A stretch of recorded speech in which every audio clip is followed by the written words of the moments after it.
Cuando pensamos en Mozart, nos vienen a la mente el piano, el violín, los clásicos, ¿verdad? Pero resulta que había un instrumento especial, casi un confidente musical para él, con una voz que prácticamente se ha perdido. Hoy vamos a descubrir el corno di bassetto, esa voz olvidada de Mozart.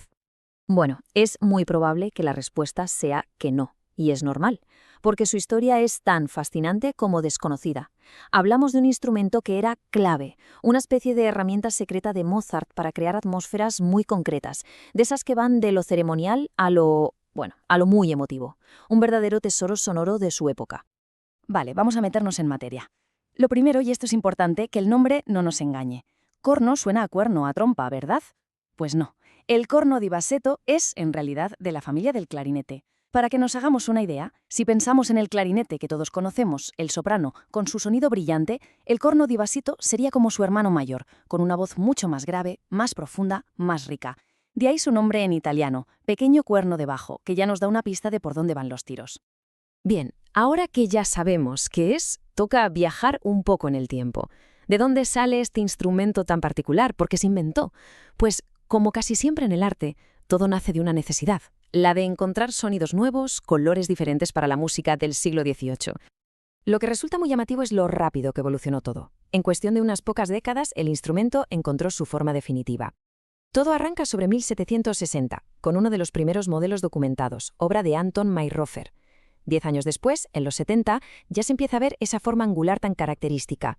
Y poco antes de 1788 ya estaba Theodor Lotz, un constructor de la corte en Viena, fabricando cornos di bassetto para virtuosos de la talla de los hermanos Stadler. Fue, una carrera para perfeccionar esa voz tan especial. Entonces, ¿qué lo hacía tan especial físicamente? Bueno, estas características son la clave de su sonido. Primero, su tonalidad, normalmente en fa, que le da un color más oscuro, más denso. Luego, su forma, que a menudo es angular o curvada, y esto no es solo por estética, es una solución práctica para manejar un instrumento tan largo. La campana de metal también es importante, le da una proyección distinta. Pero si hay que quedarse con algo, es con esa descripción de su sonido, que es maravillosa. Gravedad untuosa. Vale, tenemos el instrumento. Un sonido único, particular. Estaba, por así decirlo, listo para su gran momento.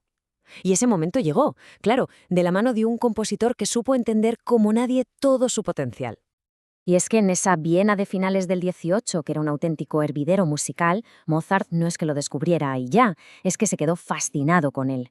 Para Mozart, el corno di bassetto no era una simple curiosidad, no, se convirtió en su pincel para pintar atmósferas muy concretas, llenas de solemnidad, de una profundidad emocional brutal. Era el sonido perfecto para lo ceremonial, pero también para la melancolía. Volvemos a esta descripción, gravedad untuosa, porque es que es genial. Hay que intentar imaginar lo que escuchaba la gente en esa época. No era el típico sonido agudo y brillante. No, esto era otra cosa. Era un sonido denso, rico, casi se podía tocar.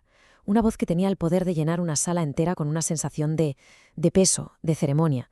Justo lo que Mozart necesitaba para momentos muy, muy específicos de su música. Y Mozart lo usó, vaya si lo usó. Le dio un papel protagonista en un montón de sitios. Por ejemplo, en la ópera. En el Rapto en el Serrallo, mete 2 cornos di bassetto para darle un color completamente nuevo a la orquesta. Luego en su música masónica. Bueno, ahí era perfecto. Ese sonido tan grave, tan solemne, encajaba como un guante con el simbolismo y el misterio de los rituales.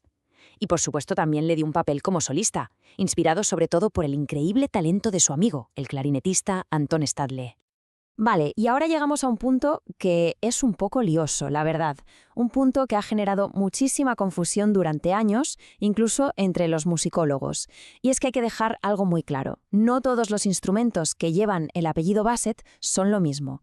Es un mundo un poquito más complejo de lo que parece. Esa es la pregunta del millón. ¿Corno di bassetto o clarinete di bassetto? Porque suenan parecido, los nombres se parecen un montón y para colmo los dos están súper ligados a Mozart. Pero, y este es un pero muy grande, no son lo mismo, y entender la diferencia es absolutamente fundamental para no liarnos con la obra de Mozart. A ver, esta tabla lo deja todo bastante claro. Por un lado, a la izquierda tenemos nuestro protagonista, el corno di bassetto. Es un instrumento tenor, está en fa y tiene esa forma característica, curvada. A la derecha, su primo, el clarinete di bassetto. Ojo, este es un clarinete soprano, como el normal, pero con un trozo extra, una extensión que le permite llegar a notas más graves.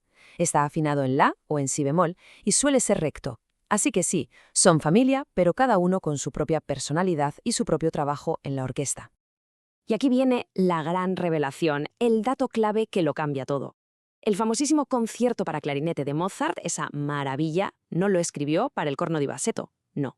Lo escribió para el otro, para el clarinete di bassetto, concretamente para el clarinete di bassetto en la que tenía su amigo Anton Stadler, esa versión extendida del clarinete soprano.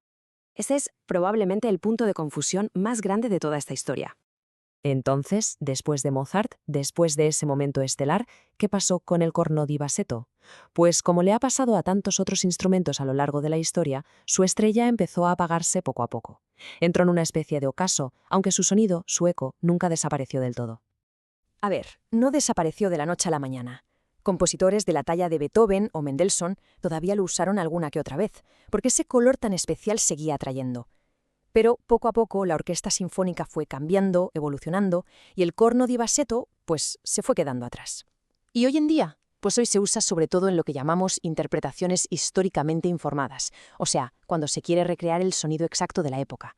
Es, en cierto modo, una cápsula del tiempo sonora. Por cierto, en las bandas de música modernas, un rol similar lo ocupa el clarinete alto en mi bemol.